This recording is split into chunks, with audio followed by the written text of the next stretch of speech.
Descending with the View from Above, Namo Guru, the Master Padmasambhava, whose realization is equal to the truly and completely awakened Samantabhadra, who possessed in his mind all the teachings on the view and meditation, and never strayed from the true meaning, was asked by Lady Sogyal of Karchen about all the key points for resolving the realization of descending with the view from above. The Lady of Karchen asked the Lotus Master, from where do all that appears and exists, the phenomena of samsara and nirvana, first arise? The Master replied, all that appears and exists, the phenomena of samsara and nirvana, arise from the solidified habitual tendencies of labeling. There are three types of labeling: mental labels, cognitive labels, and verbalized labels. Mental labels make thoughts move. Cognitive labels build up habitual tendency, and verbalized labels manifest the manifold objects. It would therefore be better if you stop labeling. Lady Sogyal asked the Master, how does one become free from attaching labels? The Master replied, when you are free from the thought activity of mental labeling, you will be free from the cognitive labels good and evil. And when free from that, you will also be free from attaching the names of verbalized labels. By being free from the multitude of dream habits, you are free from labeling names. By being free from that, you will be free from the label bardo, and free from that, you will be free from the label birth and death. By being free from these, you will have stopped the stream of samsaric rebirths. All phenomena are names labeled by thoughts. These names are not real, so it would be better to be free from labeling. The lady asked, what is the way to be free from labeling? The Master replied, the phenomena of samsara and nirvana, even though when labeled and conceptualized, they may appear as enjoyable or offensive, pleasant or painful, as me, myself, and others, and so forth, all naturally dissolve when you neither alter their names nor attach any labels, but leave them in their natural state. Lady Sogyal asked the Master, should Buddhahood be achieved in some other place? The Master replied, all the Buddhas, dwelling in the triple times, realized their minds to be beyond arising. From the state of non-arising, their play appeared as threefold kayas, and cannot be achieved apart from that. Firmly resolve on. Treasures from Juniper Ridge, the profound treasure instructions of Padmasambhava to the Dakini, Yeshe Sogyal, commentary by Tolkien Urgyen Rinpoche. You'll recall from last week's episode, our discussion of the Kaya. This is Darren Littlejohn. Welcome to the 12-Step Buddhist Podcast, episode 84. How to take refuge in recovery, refuge in the Buddha, continued. Checking in, just completed, I don't know if it was 10 days, something like 8 or 10 days. I think it was 10 days. I want to say 10, but I don't know. They all kind of run together. I've just really been on concentrated back-to-back retreats for at least a year with almost no downtime in between, perhaps a couple weeks here or there, but always with daily group practice, group Zoom activity for 3 years now, coming into the spring equinox. We started right when COVID started.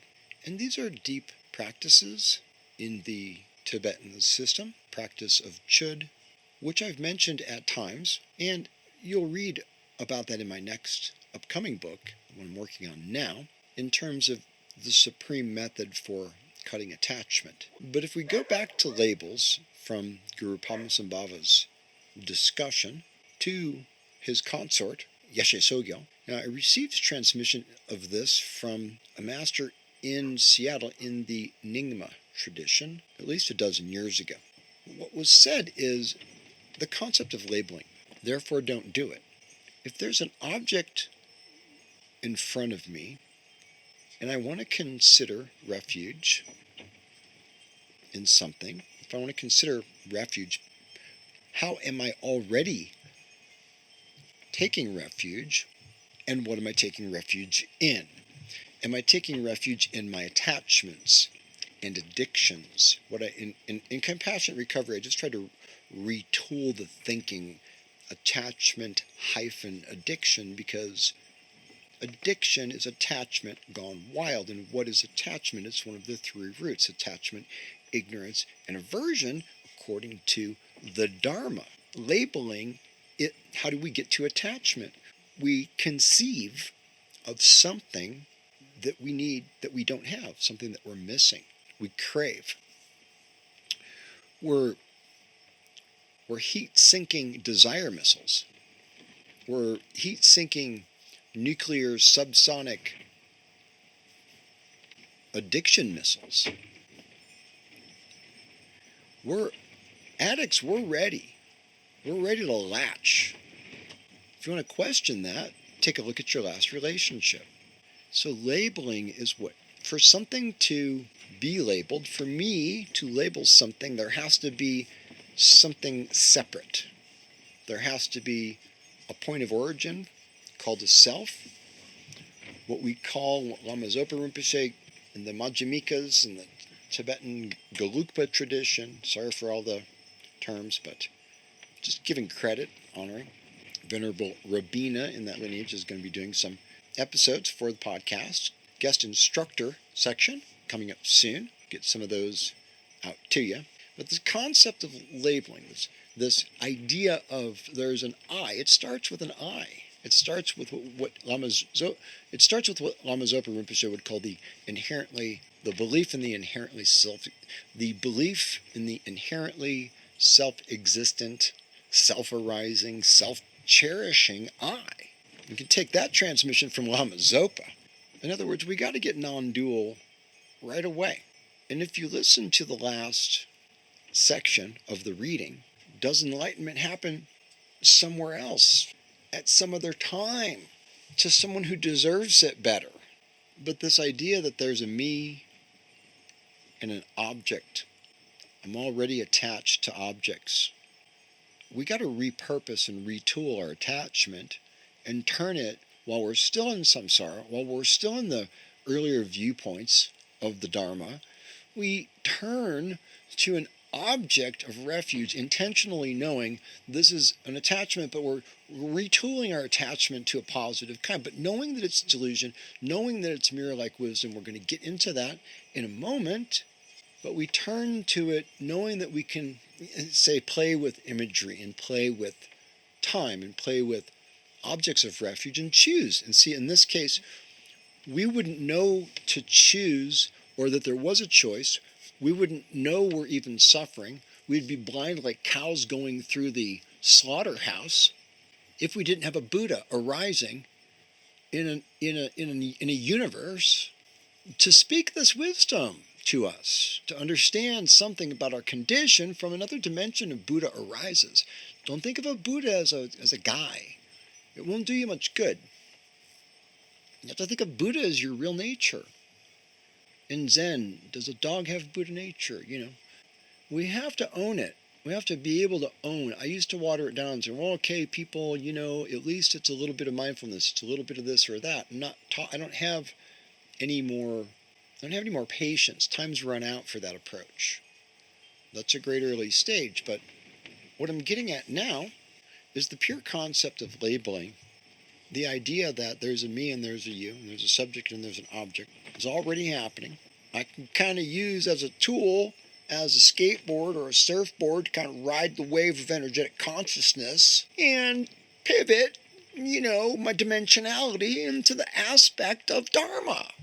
Because there was a Buddha that appeared in a universe. It doesn't always happen. Try to pause for a moment and just think of time as just like as a film strip in space. Infinite, pure space. The pure dimension of space. Empty space. Time's a construct. Everybody says they know that and understand that, but get into the reading on time, space, and knowledge from last week, Toku Tartang, I believe, on that. Really start to conceptualize that I'm observing time, and who is I who is observing time? Who is I who labels? Well, I don't know, man. I'm super confused. I just want a starting point. Okay, the starting point is, okay, there's a Buddha. What's a Buddha? I don't know. The Buddha's got all these spiritual qualities, all these spiritual wisdoms, all these things that we talked about, these aspects of the four kayas and the five wisdoms.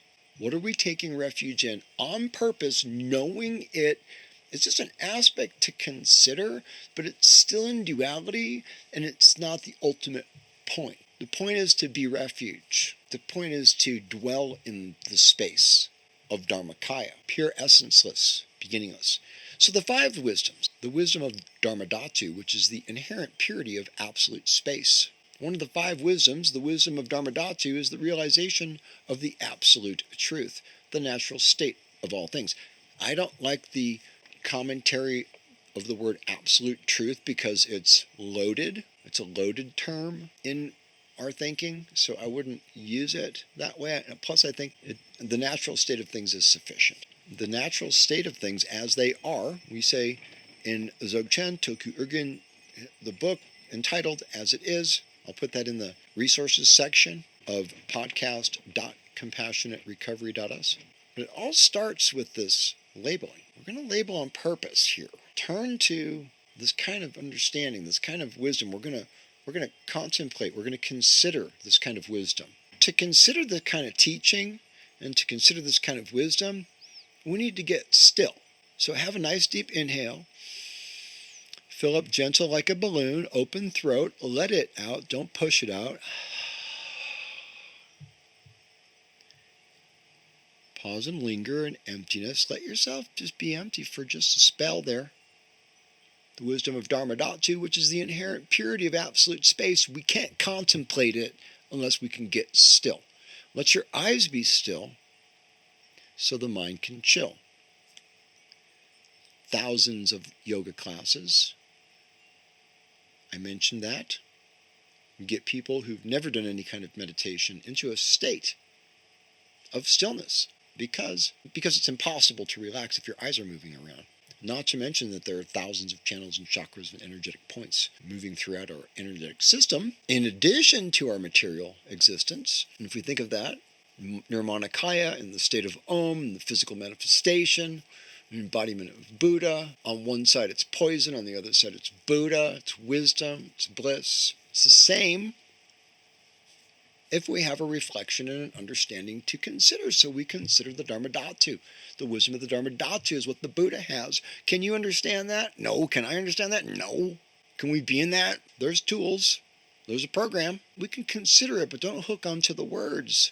Don't hook on to the grasping and clutching and the desire to obtain meaning, the desire to use mind to obtain and acquire control in the universe, to attain and acquire something. But if we can just relax, breathe in, breathe out, let it be empty, notice, back up, sit in the Dharma seat, sit in the Buddha seat, sit as Buddha. Just go sit as Buddha. I am the wisdom of dharmadhatu. Om Ahum. Inhale. Exhale.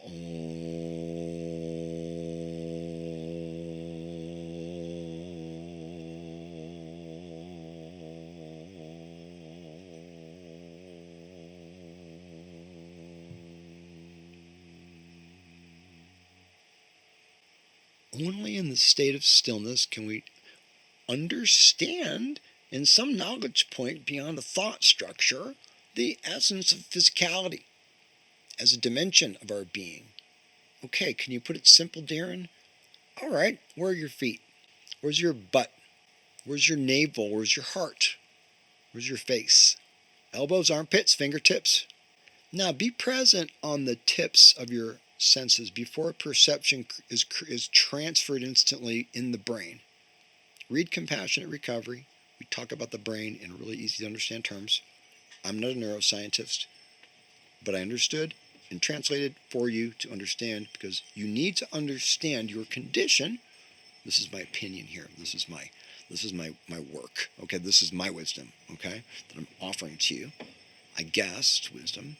It's my understanding and experience and what works.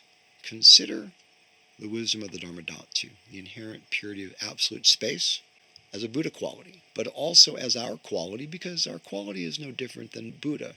Notice the physicality, notice it as an aspect, a dimension. Where are your feet? Notice your breath. Look at your thoughts like mirror-like wisdom. Just as the clear surface of a mirror reflects everything before it, the wisdom of the absolute nature reflects all the phenomena of samsara and nirvana. This clear reflection is the mirror-like wisdom. The equalizing wisdom, which is the absence of attachment and aversion towards anyone or anything near or far, because there's no difference between near or far. There's no here nor there. Notice emptiness in your feet. Notice emptiness in your palms. Here's a good trick. Be totally still. Inhale. Exhale. Let it go. Be empty. Be present. Be totally present. Don't move a muscle. Don't move a muscle in your eyeballs, your butthole, your eardrums. Don't move nothing. Don't move it. But don't be tense. Be relaxed. Try it again. We need a breath. Inhale. Let's let it go with an om. Feel the vibration. Om.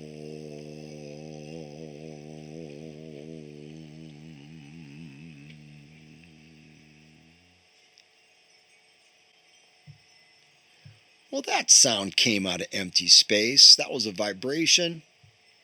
Not a strong enough one to create concrete-looking substances like visual phenomena in the world around us. Nonetheless, comes out of nowhere, don't it? Literally, mirror-like wisdom is a Dzogchen teaching. Consult people like Igor on my site. You can see more about this teaching from qualified instructors. This is a practice of mine.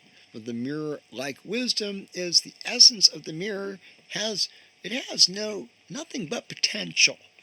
You put something in front of it, and that's a secondary cause, which creates and activates a potential, but the mirror in and of itself has no quality. It's like that, but that's not really it. Because there is no it when you're a Buddha. There's no me and you. There's no separation. There's no label. There's no one to label. Therefore, there's nothing to separate, desire, acquire, or hate. Mirror-like wisdom is like that. You have to inhale, let it go, be in pure space, notice everything because you're so still. You're so still, you let it go. You're so still. If that takes 10 lifetimes or 100 lifetimes, practice that. Let stillness happen, however long it takes. The wisdom of equality, just as all the reflections in a mirror are the same in being simply reflections, without any concept of good or bad, the wisdom of equality is to regard samsara and nirvana as equal, as having a single mode and one taste. The wisdom of discernment, which knows objects without confusing or conflating them. It is the knowledge that, while from the point of view of the absolute nature, all phenomena are the same in being equal, from the point of view of the phenomena themselves, all things in samsara and nirvana are distinct and not confounded. The wisdom of discernment here is the discernment between this whole image floating in empty space, just pure empty space. There's no color. It's just pure, it's empty. If you want color, make it pure white light. Make it pure light, maybe blue space. It's just not black. All right, here's an instruction. There's nothing but pure empty space. Allow presence to arise as pure empty space. We get so still that we notice when thoughts arise. We can see them arise and we let it go at the tips of our senses. We let it go at the tips of our perception. We let it go at the tips of our feeling in our body, at the pericliness of the energy current of emotionality and passions in the body, in the energy system, and the concepts, the dualistic thoughts that say there is a whole me universe and I'm the center of it and there's everything else out there. Some of it I want, some of it I don't want. Those are labels based on subject-object. We're in non-duality, empty space. Empty space still has pure potential because here you are observing it. Something's going on. The wisdom of discernment notices the difference between these things, and you can follow and get teachings and instructions on these practices, not now. Not from me and not now. But this is the practice of a bodhisattva to understand what it is to take refuge. And if you have no idea because these terms are too foreign or it's too weird or you haven't gotten any clear explanations of it, let me make it make sense for you. That's who I am. That's what I do. Darren Littlejohn, author of The 12-Step Buddhist, Compassionate Recovery. Grab it on Amazon. Get one today. Buy 2 copies. Give one to someone else. Because people really need this total message. Rethink recovery. No box. But this is the 12-Step Buddhist Podcast, and it's no holds barred. The last one is the all-accomplishing wisdom, like a doctor who diagnoses a disease by taking the patient's pulse, and then does all he or she can to treat and remedy the disease. The Buddhas, with their all-accomplishing wisdom, consider beings and the ways by which they might benefit from them and appear spontaneously and effortlessly without change or exertion to benefit those beings. So, in other words, if you're limited to thinking of a Buddha as a guy, and he's a guy like me and I can do it, well, yeah, that's true. But listen, all Buddhas manifest in every moment, in every place, in every time zone, in every slice, in pure space as pure space. And Buddhas can manifest in ways to benefit beings. So we can understand Buddhas, I don't know, as billions and trillions of enlightened beings, just lighting up the universe, radiant, glowing, pure compassion, pure wisdom. Now we got to tune in. And how do we tune in, folks? Well, we got to practice. We got to train ourselves. That's what this whole podcast is about. That's what my life is about. I'm training myself, retraining, as my teacher would say, re-educating ourselves. And we use these tools. We understand from the beginning, this is for the purpose of attaining. How do we attain? Attaining the qualities, attaining the aspects, attaining the wisdoms, attaining the kayas, the dimensionalities of Buddha. We already have them. But we have to swipe the dust away from our mirror and understand. Swipe the dust away from our lens. Open the heart chakra. Open the eye of wisdom, the prajna. The prajna paramita starts us with empty space. You're laying back, sitting there in complete, pure, empty space, but it ain't black. There's light manifesting. There's no attachment in this. And this is a tool. Once we get in that, we're going to get distracted, just like my first meditation teacher told me, if it takes 10 million, we're going to get distracted, we're going to come back to presence. We're going to get distracted, we're going to come back to presence, like 40 trillion times in our life, a numberless amount of times in our lifetime. But even during one meditation session, how many times do we get distracted and return? Well, the point of Buddhahood is that we no longer can become distracted. And this is who we really are, and there are tools to enable us to unfold that, to unfold our awareness into that presence, into that state of presence. All right? But to summarize the 4 kayas, the 5 wisdoms, to summarize the concept of taking refuge in the Buddha as an object, we can do that. It's helpful to use words, statues, gurus, concepts, visualizations, sounds. We use these to see the truth, see the light manifesting in pure emptiness. And once we have that as experiential wisdom, then we can learn to embody that. I was going to say encapsulate, but it's really more embody it and integrate that. In the meantime, the way we take refuge is to enter this path, to take these considerations. But we can say, I take refuge in the Buddha. I just want you to understand it's several episodes into refuge. There's no end to refuge, but there's an I who takes refuge in an enlightened being with these kind of qualities. I can't really understand him with my conceptual mind. I got to use some words. I heard some words, but I got some energy. I got some feeling. The experience that I have now of Buddha within myself, or myself as these, for a moment, understanding, experiencing some of this that we're talking about, some of these practices and teachings which enable us to realize our own, the fruition of our real nature. We come into it and it fades away. We get attached and we let it go. We get aversion and we let it go. And it's a process, but we need to understand that it can't happen later. It's got to happen now. It's now or never. Guru Padmasambhava said, you should stop the labeling. What does that mean? There's no I to label anything. It's just an expression, an experience, a manifestation of infinite light, infinite space, infinite bliss, infinite wisdom, manifest, pure. No reference point, no here nor there. The whole thing is all those are just words, are just kind of dull words. You got to just sit back and chill and have the experience of being so still that you just see the impulse arise out of nowhere, prickling on the tips of your sensation before the perception becomes a meaning, before it becomes an impulse, triggers your amygdala. You are so still and so chill that you get more healed and way less ill. Ooh, had to drop that one on you. A Macklemore I'm not. I did send him a copy of Compassionate Recovery. Did you guys get it over there at Macklemore headquarters? I think it was HQ in, Seattle or something like that? Anyways, y'all, that is way too much out of me. Next week we'll pick up with what's the Dharma. These are just some ideas on what's the Buddha. What are we talking about when we talk about refuge? What do we do? How do we practice it? What are the ways to kind of come in and out of the dimensionality of it? If I take refuge in something that has some understanding, some instruction, or if I'm just following the words like a parrot, I don't want you to be like a parrot. You don't need another belief system. Practice of Bodhisattva is if I've learned something, I'm trying to help you understand it. And I've been really working on this for quite a long time, y'all. And I'm in a good place of peace and understanding, self-acceptance, self-compassion. Feeling all right. Feeling all right. All right, we're going to talk about Dharma next week. Until then, peace out and namaste.